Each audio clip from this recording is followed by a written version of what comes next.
जो बीजेपी वाले उम्मीदवार गए हैं वो हमारे आरएलपी से उड़ के गए, और कांग्रेस वाले जो आए हैं वो बीजेपी से उड़ के आए हैं। लेकिन आरएलपी का प्रत्याशी भी सिर्फ आपका अपना प्रत्याशी है, आपको इस चीज को ध्यान रखना है।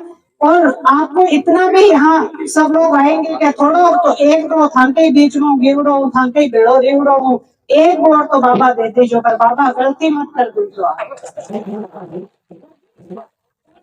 अपना व्यक्तिगत फायदा सोचा है। आप लोगों ने जिस नेता को मजबूत किया, जिस नेता को आपने इतने ऊंचाइयों पे पहुंचाया, उस आदमी ने आप ही के नेता के पीठ में खंजर घोंपने का काम किया है। आज उनकी पत्नी आरएलपी से प्रधान है। आप पूछिए उनसे कि क्यों आपने इस्तीफा नहीं दिया, क्यों आपने हमसे राय नहीं ली कि भाई मैं आरएलपी छोड़ रहा हूँ, क्या तकलीफ है, क्यों उन्होंने आपको बीच में नहीं कहा। एक बंद कमरे में जाके उन्होंने ज्वाइन की।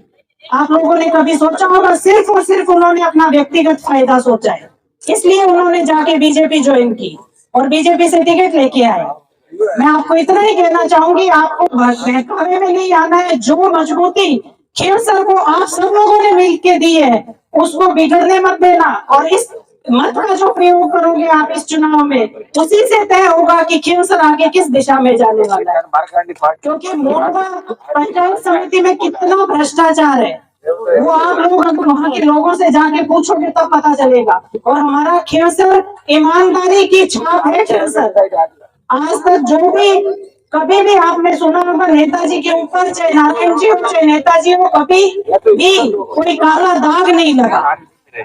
कभी भी आज तक कोई नहीं कह सकता कि ईमानदार नेता नहीं है। तो इस ईमानदारी का जो ठप्पा है वो आप मिटने मत देना। आप लोगों से मेरा इतना ही निवेदन है कि आप लोगों ने इस पार्टी को बनाया है और आप ही इसको आगे मजबूत करेंगे।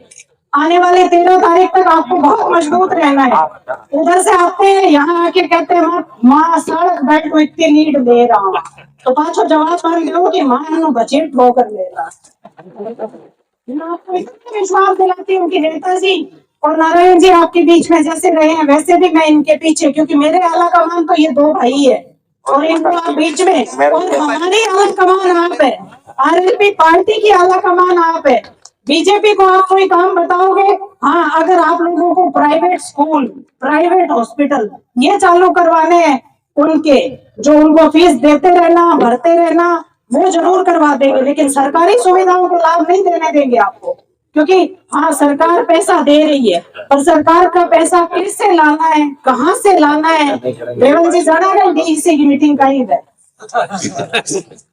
आप पढ़ा लिखा चुनोगे, आपने आगे भी पढ़े लिखे नेता को चुना है, आपने इतनी ऊंचाइयों पे पहुंचाया है, कोई जरूरी नहीं है। हाँ लेकिन मजबूती जो है, ये जो सारे बाबा बैठे ये सब लोग मुझे इतनी मजबूती देंगे हमारी पार्टी को, क्योंकि आपने ही बनाई है वो पार्टी। और इस एरिया का इतना बड़ा संघर्ष है, इतना बड़ा इतिहास है, पहनावे ना थड़ी बेंच में बढ़ते भाई पसीना छूटने लग जाए, चाहे वह बीजेपी वाला है चाहे कांग्रेस वाला है। आप लोगों ने इस बेल्ट में कहते हैं कि कांग्रेस का दबदबा था, लेकिन जब से खींवसर विधानसभा बनी है तब से आपने हमेशा नेताजी को मजबूत करने का काम किया है। और मैं आपसे यही उम्मीद करती हूँ कि आप हमेशा इसी राह पे चलेंगे और अपने नेता को कभी कमजोर नहीं होने देंगे। जिस नेता को आपने तैयार किया है, जो आपका नेता है, 24 घंटे आपके बीच में रहता है, हमने कभी ये नहीं कहा कि हमारे परिवार में आप हमारे साथ रहो।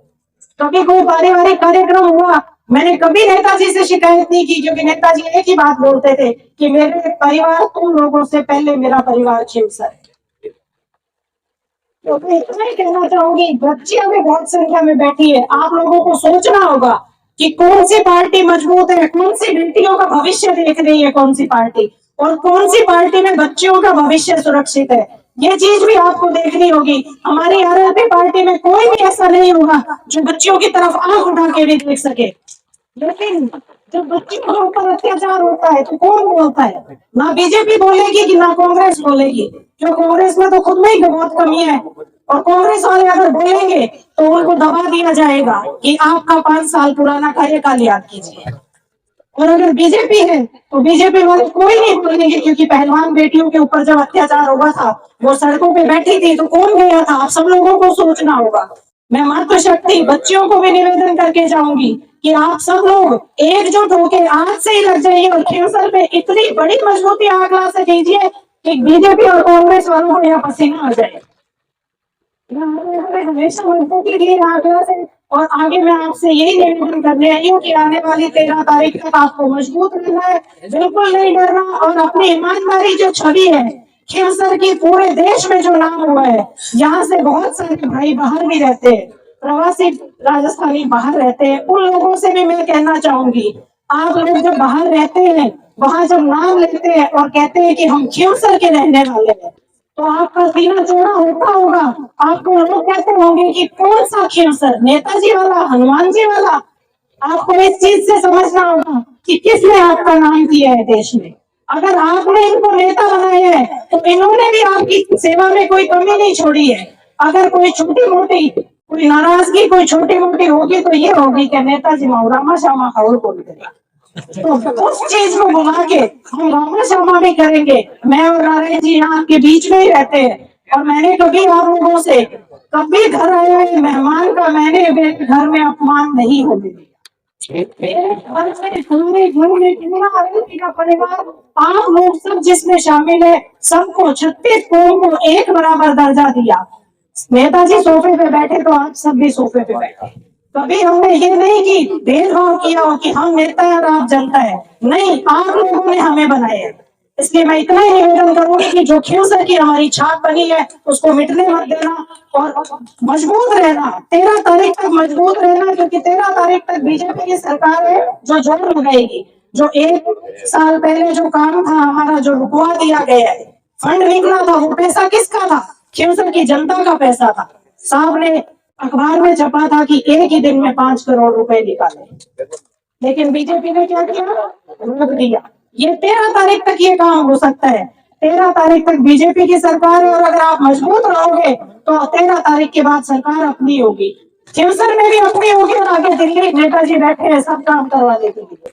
तो मैं आपसे इतना ही निवेदन करूंगी कि आने वाली 13 तारीख को ज्यादा से ज्यादा मत और समर्थन देकर वोटर्स के चुनाव चिन्ह पर एक नंबर पे, और आप लोगों को इस मेल से और आंकड़ा से 1 नंबर पे 95% आशीर्वाद दे देना।